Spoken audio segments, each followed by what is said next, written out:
Welcome back, AP! All right, let's jump right back into it where we left off in class when we were talking about civic humanism. Now, I know like this stuff can seem kind of confusing where it's like, so there are three types of humanism, but there are also two types or two like areas of civic humanism. Well, yeah, like there's like breakdowns and subcategories and stuff like that, but we talked a lot in class today. We reviewed a ton in class today. Expect to actually be going over more stuff a little bit more. Well, we actually didn't review the whole time. We went over the entire Inferno, basically. We were talking about the Inferno in general, some of the punishments, how Dante really hates Greeks. I don't know if I hammered that home or not enough, but apparently Dante really hates Greek people. He considered them gross and considered all Romans great. That's why Caesar is like in limbo and not being punished somewhere. According to Dante, actually Alexander the Great is drowning in a river of boiling blood in like the 6th or 7th layer of hell because he was wrathful. Now, the big thing though, getting into it, we talked about Dante a little bit and then we started talking about educational humanism. And so let's keep jumping straight into that educational humanism stuff. So we are now growing the ideas of the schools of thought in mind. Liberal arts is beginning to be taught. Humanities are beginning to be taught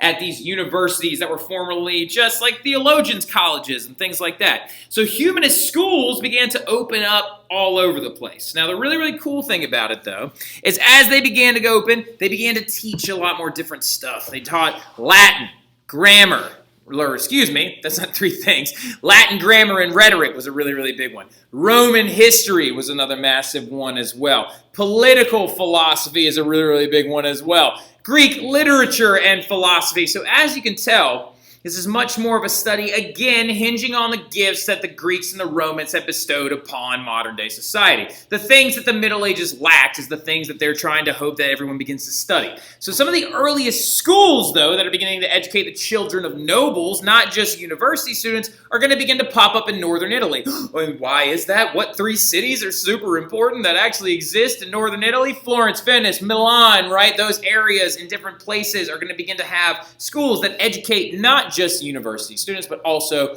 the children of nobility and also the higher echelons of society. Do not get it twisted. Something that's very, very important to understand, that is very, very important to understand, is that the Renaissance really truly only affected like the elite nobility more than it affected anybody else. There are some historians that argue that the Renaissance never even happened. Now, I tend to disagree with that as a very overarching opinion. However, I can understand that their claims.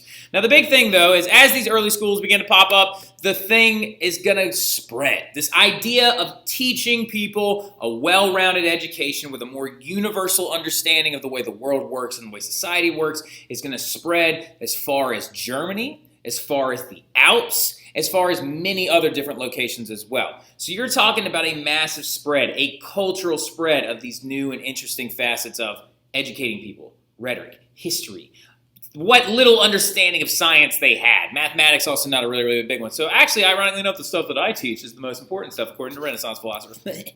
Now, the big thing though, education is spreading. The Renaissance is spreading. Life is changing. Very important that we talk about how people should act. Now, so this next person that we're about to talk about is a varsity level humanist. We have our JV level humanists that when I was looking at flips, Sam Johnson did a really good job at kind of grouping all of them together. She had Boccaccio and Ficino and Bruni and Alberti, all those guys listed together in small little subsets. Some of our varsity level humanists, though, were like Dante, Petrarch, and this guy we're about to talk about now, who basically became the curator, the idea of creating a book or a tome that became the humanist guide to how to teach your children, right? So, or how to teach your children or how they should act and things like that. And a lot of it hinged on how they were supposed to carry themselves in society. That man's name, Baldassare Castiglione, right? Baldassare Castiglione is very important because his ideas on how one should act and portray themselves in society go hand in hand with how much they should learn or know. So he's considered an advocate of educational humanism.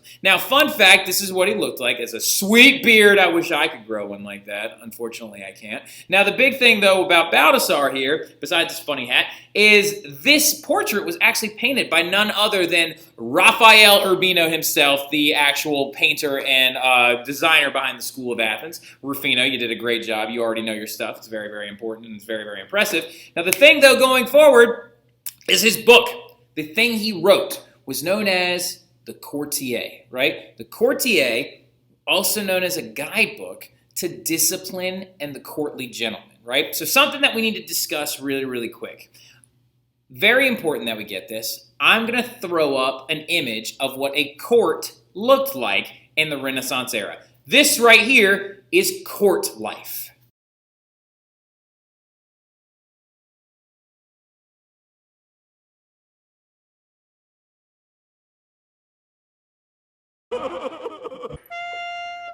Oh, hear me, king, for I must sing how you are the greatest at everything. Like letting a dragon burn down our city, a horrible sight that wasn't pretty. 'Twas all your fault and 'tis a pity. You were bad, you are to blame. Now hang your kingly head in shame. La la la la la la la la la. So as you can see in that clip, that is the idea of the court life. So as the power, we talked about this in class today. It's very important that you remember. You might want to jot it down. Monarchical power and noble power was beginning to grow in hand with the Renaissance. So during the Middle Ages, you could argue that the church was the most powerful entity that existed as a solidarity unit or a governmental unit in all of Europe. But as the Renaissance began to roll forward, the church is going to have kind of hit its ceiling of power, and nobles and monarchs are going to begin to grow theirs a lot, right? So what's led to the adoption, financially speaking and marketly speaking, economically speaking, of this thing known as court life? This idea of having parties and guests come to your home that exists separate away from the poorer ends of society. Our popolo grossos and popolo minutos are over there, and the merchant elites begin to actually have this kind of idea of court life, right? Court life was the idea that you are imbibing together and eating together and drinking together and dancing together. And this is a very, very, very important Renaissance element. People began to wear the newest fashions, perfumes, and just show and flaunt their learned Renaissance-ness at these get-togethers and in this court life. Now, the thing about it, though, you can't just show up to a court acting a fool, being gross, wearing a potato sack or something, like Winningham would probably do. She'd be like, rah, and you can't do that, you're going to get kicked out. If you're in a Renaissance court, according to Castiglione, you should act a certain way. Now, he's also super sexist about this, which I apologize, but according to Castiglione, a man should compose sonnets if he's going to go to a court and be ready to quote them at any minute. He should play an instrument. He should be able to wrestle. But what that means is he should be athletic, right? Wrestling was a very, very popular sport during the Renaissance because that was the main Greek sport for a time, right? So now I don't mean that he was like, "What's up, king? Let's go," and decided to wrestle him at any minute. But he also said you should be able to sing. You should be able to solve mathematical problems, amongst other things. Now, the only way anyone can be able to do any of these things is to be educated, right? So to be educated, to actually receive an education, and that kind of became the checklist of how you should raise your people or your children or your family, or how you should act and how you should go get educated to organize yourself in this court life. Because the big important thing that I haven't even brought up yet is what the word courtier means. A courtier is an advisor to a king, right? It is a person that is so intelligent that a king considers their advice worthwhile and it should be listened to, right? So the courtier became like every man should educate himself to become the courtier, right? So very important. It's a book that this man wrote, right? Women, apparently, according to Castiglione, should also do the same, but also be beautiful and modest, which is annoying because it's like, why is this all hinged on how good looking I am or how I don't show off? Like, so dumb, super sexist. We'll get to a lot more of that stuff here in a little bit. Now, a courtier that... Oh, I just explained that whole thing. You can pause it real quick and jot this down if you want to. But the big thing about it, though, also is what defines a good king? Let's go jump back to that question, actually, really quick. It's all great that Baldassare wrote this book, The Courtier, that it's symbolically appropriate for the era of this court life and courtly life and organization and yada, yada, yada. All that stuff, right? Super important.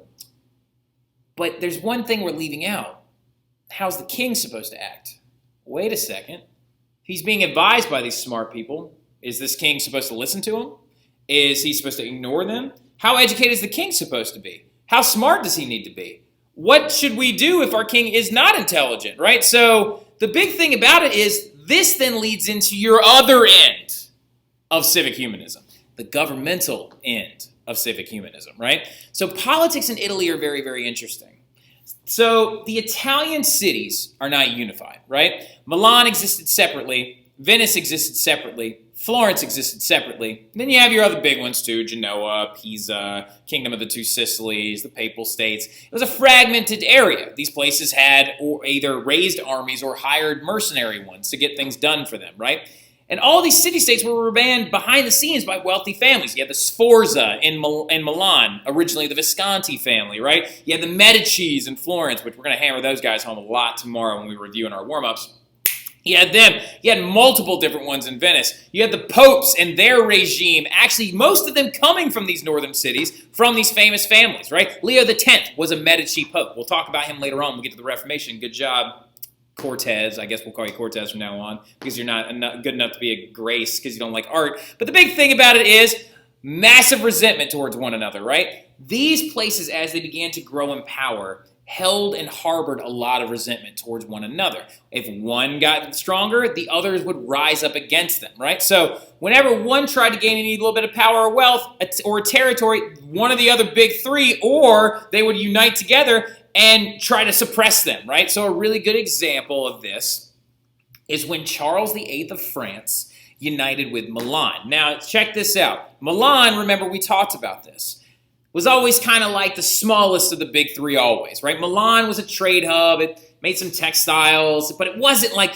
the importer of foreign goods from the Byzantine and the Ottoman like the Venetians were. It wasn't the banking capital of Europe like the Florentines were. It was just Milan. It was Milan, this place that happened to have goods pass through it on its way through the Alps to get to the rest of Europe, so they had a lot of money, and they had these famous families. Well, Milan did not like the fact that Florence was becoming super powerful under the Medici and that Venice was making a ton of money off of the Ottomans and the Byzantinians, right? So what Milan decides to do is to make an alliance with Charles VIII of France, one of these kings that their power had been growing exponentially. They decided that they would unite with him. They would give him some of their mercenary military, that he would show up with his own military, and that Charles VIII would raid and invade most of Italy for the Milanese, right?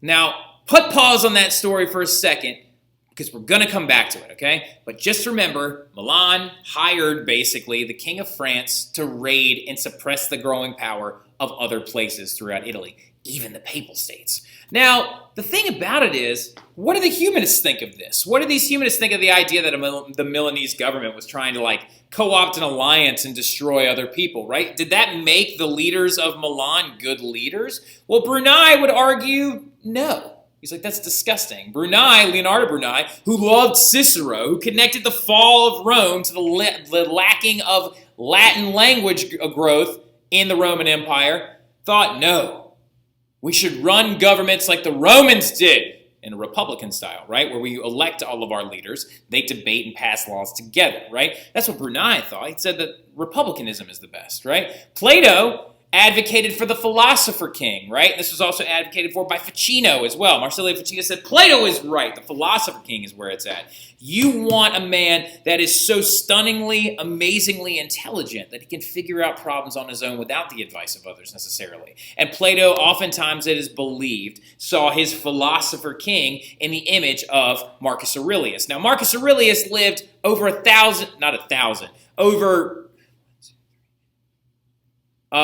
like 600 years after Plato was already dead. All right, so I think I got that date right. Because Marcus Aurelius was actually after Christ was born and already had been crucified. But Marcus Aurelius is considered that Platonic philosopher king. He was a Stoic philosopher, also a little bit of a cynic as well. And he was this guy that believed that he could solve the problems of his people by looking at them and using his brain to rationalize different ideas around it. He also co-ruled with somebody, which is really interesting, a guy named Lucius Verus, right? So now, all agreed that a ruler, though, needs to be dignified, learned, and wise, much like Marcus Aurelius, much like Plato's philosopher king, much like the ideals of a republican government, that you are being led by dignified, learned, and wise people, right? Well, a lot of people did not find it being dignified, learned, and wise for Charles VIII to just go blah, blah, blah, blah, blah, blah, and just destroy everything on his way through. As you can see, this is the raids of Charles VIII, the campaign of Charles VIII coming in.